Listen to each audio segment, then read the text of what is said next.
In this video, I am going to teach you how to integrate ClickUp with Outlook so you can manage your tasks and emails more efficiently. Stay tuned until the end to make your workflow even smoother. Let's get started.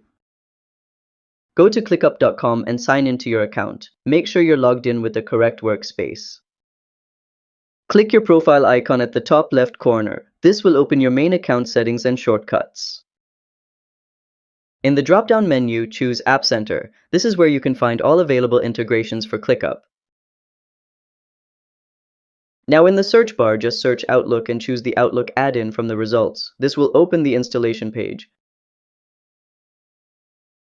Just click Install and follow all the prompts that appear to finish connecting it. Be sure to grant any permissions needed for smooth syncing. And that's how to integrate ClickUp with Outlook. If this video helped you, give it a like and subscribe to How to Tutor for more clear tutorials. See you next time!